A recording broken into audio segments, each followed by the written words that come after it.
मिलती नहीं है यूं ही मंजिल राही को, एक दिल में जुनून जगाना पड़ता है। पूछा चिड़िया से ये घोंसला कैसे बना, तो कहती तिनका तिनका उठाना पड़ता है, तिनका तिनका उठाना पड़ता है। नमस्कार साथियों, स्वागत है आपके अपने प्यारे YouTube channel Ajay academy and motivator में।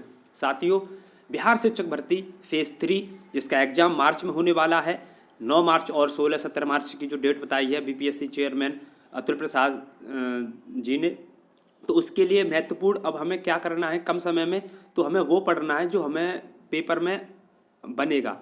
मतलब फेज़ 1 और फेज़ 2 में जो क्वेश्चंस, जहाँ से क्वेश्चंस बने हैं उन उन टॉपिकों को हमें पहले पढ़ना है, उनसे प्रैक्टिस करनी है, उसी के आसपास क्वेश्चंस पूछ ले जाएंगे। तो हमने भूगोल का टॉपिक लिया है जिसमें कृषि वाला, स्थानांतरित कृषि, जिसमें फेज़ 1, साथियों फेज़ 1 और फेज़ 2 दोनों में ही क्वेश्चंस आए हैं, तो फेज़ 3 में भी क्वेश्चंस आराम से पूछ लिया जाएगा। तो इसके लिए हम स्थानांतरित कृषि पर ये टॉपिक लाए हैं। सभी साथियों, जो भी साथी हैं हमारे भाई बहन, वो चैनल पर पहली बार हैं तो चैनल को सब्सक्राइब कीजिए, बेल आइकन को प्रेस कीजिए, जिससे कि नई वीडियो का नोटिफिकेशन आपके पास तुरंत पहुंच जाए। और सभी ग्रुपों में शेयर करो। बिहार शिक्षक भर्ती की तैयारी करने वाले सभी ग्रुपों में, बीटीसी, बीएड, जितने भी ग्रुप हैं उन सब में शेयर कर दो साथियों। शॉर्ट नोट्स के जरिए से आपको मैं जो वीडियो वो लेके आऊँगा। इसके अलावा मैं भारतीय राष्ट्रीय आंदोलन भी लाता रहूँगा, करंट अफेयर भी लाऊंगा। कमेंट करके बताओगे आप तो और मैं आपके लिए जल्दी जल्दी वीडियो लाता रहूँगा। तो इस वीडियो में स्थानांतरित कृषि के बारे में बात करेंगे। एक क्वेश्चन से निश्चित रूप से पेपर में फंसेगा। तो चलिए स्टार्ट करते हैं। तो पहले जान लीजिए कि स्थानांतरण कृषि क्या होती है। स्थानांतरण कृषि को इंग्लिश में बोलते हैं शिफ्टिंग कल्टीवेशन, यानी इस कृषि में पौधों या वनस्पति को जलाते हैं तथा वनस्पति को जलाने से मिट्टी की उर्वरकता बढ़ जाती है। इस कृषि से मक्का, चावल, सब्जियां आदि उगाई जाती हैं और फिर कई सालों तक के लिए खेती जो है छोड़ दी जाती है। उसी को बोलते हैं स्थानांतरण कृषि। तो समझ में आ गया। सिंपल भाषा में जंगलों को जलाया जाता है और जंगलों को जलाने के बाद उसकी जो राख होती है उसको उड़ेलते हैं, उड़ेल के फिर उसके बाद फिर जुताई करते हैं। जुताई करने के बाद वो खेती अच्छी हो जाती है फसल के लिए और फसल बो देते हैं। उसी को बोलते हैं स्थानांतरण कृषि। और कुछ समय बाद अगर उसमें से पैदावार कम होती है तो लोग उस जगह को छोड़ देते हैं कुछ सालों के लिए, 2-3-4 साल, और उसके बाद फिर दोबारा कर लेते हैं या जगह चेंज कर देते हैं, दूसरी जगह कर लेते हैं। उसी को बोलते हैं स्थानांतरण, यानी स्थानांतरण होना। समझ में आ गई भाषा। इसके अन्य नाम शिफ्टिंग कल्टीवेशन और कर्तन व दहन भी बोलते हैं। इसे कर्तन और दहन मतलब दहन, जला करके खेती की जाने वाली कोई स्थानांतरण कृषि कहते हैं। तो इसकी भाषा भी पूछ ली जा सकती है, किसे कहते हैं स्थानांतरण कृषि, किसे कहते हैं। तो ये आपको आ जाना चाहिए।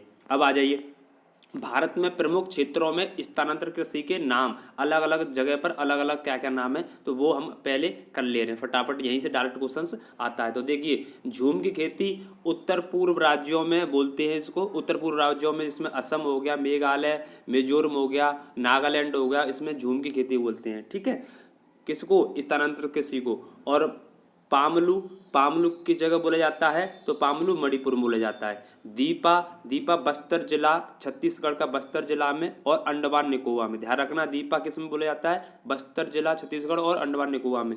बेवर और दहिया, बेवर और दहिया एमपी में। ठीक है, इंपोर्टेंट है, याद कर लेना। दोबारा से झूम खेती उत्तर पूर्वी राज्यों में, पामलू मणिपुर में, दीपा बस्तर जिला छत्तीसगढ़ और अंडमान निकोबार द्वीप में, बेवर और दहिया एमपी में। आगे बढ़ जाइए। इसके बाद आगे देख लीजिए, आगे पोंडू, पोंडू, पामाडावी, कोमान, बरिंगा और धावी, ये सभी नाम जो है उड़ीसा में स्थानांतरित कृषि के नाम है। अभी जो पेपर हुआ था 14 दिसंबर का, उसमें पोंडू पूछा गया था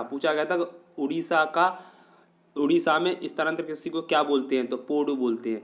तो इतने सारे नाम एनसीईआरटी में दिए गए, कुछ भी नाम आ सकता है अगली बार। तो दोबारा से बोलो, पोडू, पामाडावी, कोमान, बरिंगा, धावी, ये सब उड़ीसा के स्थानांतरित कृषि के नाम हैं। कुमारी, कुमारी पश्चिमी घाट में बोलते हैं। पोनम केरल में, पोनम केरल में। ठीक है, इसके बाद पोडू और पेंडा, पोडू और पेंडा स्थानांतरित कृषि के नाम आंध्र प्रदेश में, और पोडू उड़ीसा में भी है। तो ध्यान रखेंगे दोनों बात, पोडू उड़ीसा में भी है और आंध्र प्रदेश में भी है। और पेंडा और पोंडू दोनों आंध्र प्रदेश में, ये ध्यान रखेंगे। इसके बाद आ जाइए बालरा, बालरे या वाल्टरे, ये राजस्थान में दक्षिण पूर्व में बोला जाता है। खिल, खिल सबसे ऊपरी भारत के मानचित्र में यानी हिमाचल प्रदेश में, और कुरुबा, कुरुबा बोला जाता है झारखंड में, कुरुबा झारखंड में। तो इम्पोर्टेंट है, लिख लेना साथियों, ठीक है। चलिए, तो खिल हिमाचल प्रदेश, कुरुबा झारखंड में और बालरे राजस्थान में, ठीक है। तो ये हो गया हमारे उत्तर मतलब भारत के प्रमुख क्षेत्रों में स्थानांतरण कृषि के नाम। साथियों मैं बहुत कम समय में शॉर्ट नोट्स के जरिए से, देखो मैंने लिखा है, खुद देख लो, एनसीईआरटी में से आप इनको नोट कर लेना, फिर याद कर लेना, पक्का इनमें से क्वेश्चन बनेगा तो बन जाएगा, क्योंकि बन चुका है क्वेश्चन। अब आ जाइए स्थानांतरण कृषि के अन्य देशों में क्या क्या नाम आते हैं। तो जो पेपर हुआ था 24 अगस्त में, उसमें देश पूछ लिया गया था, तो आपसे ये भी पूछा जा सकता है। और अभी RO का एग्जाम हुआ था, उसमें भी क्वेश्चन आ चुका है स्थानांतरण कृषि वाले में, ठीक है। तो इम्पोर्टेंट है ये टॉपिक, तो देख लीजिए कृषि का नाम और देश। तो मिल्पा, मिल्पा कहाँ बोलते हैं, मिल्पा मैक्सिको में, म से मिल्पा, म से मैक्सिको, ऐसे याद कर लेना, मैक्सिको और मध्य अफ्रीका में। रोका, तो रोका ब्राज़ील में, ऐसे याद कर लो कि स्थानांतरण कृषि को ब्राज़ील में रोकते नहीं है करने से, वहाँ के किसानों को रोका नहीं जाता है ब्राज़ील में स्थानांतरण कृषि को करने से ना, तो रोका ब्राज़ील हो गया। टावी मेडागास्कर हो गया, ठीक। हुमा जावा में, हुमा, हुमा कहाँ पर, जावा में, ठीक है। इसके बाद आ जाइए लदांग, ये लास्ट ईयर आया है 24 अगस्त को। लदांग कहाँ पर स्थानांतरण कृषि का नाम है, तो इंडोनेशिया और मलेशिया, ऑप्शन में मलेशिया था, तो दोनों जगह होता है लदांग। स्थानांतरण कृषि का नाम दोनों जगह है, दोनों देशों में, इंडोनेशिया और मलेशिया। इसके बाद चाइना, चाइना श्रीलंका में, ये भी आया था, चाइना श्रीलंका में। इसके बाद तुंग्या, तुंग्या म्यांमार में, ठीक है, तुंगा म्यांमार में। एक और दोबारा से देख ले रहे हैं, 7 नाम है, सिंपल से आराम से याद होंगे। मिल्पा, म से मिल्पा, म से मैक्सिको और मध्य अमेरिका। रोका कहाँ के लोगों को रोका नहीं जाता, ब्राज़ील के लोगों को स्थानांतरण कृषि करने से। टावी मेडागास्कर, हुमा, हुमा जावा का है, और लदांग 2 देश इंडोनेशिया और मलेशिया, और चाइना श्रीलंका, और तुंग्या म्यांमार। तो साथियों ये हमने इम्पोर्टेंट स्थानांतरण कृषि के नाम और स्थानांतरण कृषि किसे कहते हैं उसके बारे में पढ़ लिया। साथियों आपसे निवेदन है, चैनल पर पहली बार हो तो चैनल को सब्सक्राइब कीजिए, बेल आइकन को प्रेस कीजिए, जिससे नई वीडियो का नोटिफिकेशन आपको मिल जाए। मैं आपके लिए नए वीडियो ऐसे ही लाता रहूँगा। बिहार शिक्षक भर्ती के लिए महत्वपूर्ण करंट अफेयर्स बता दे रहा हूँ, भारतीय राष्ट्रीय आंदोलन और विज्ञान, ये सभी आपको करा दी जाएगी। लेकिन आप सभी साथियों को शेयर करें सभी ग्रुपों में तभी, और कमेंट करके बताएं कि आपको क्या पढ़ना है, पहले कमेंट करके जरूर बताएंगे सभी साथी। चलिए तो साथी इस वीडियो में इतना ही, धन्यवाद, जय हिंद, जय भारत, जय सीताराम।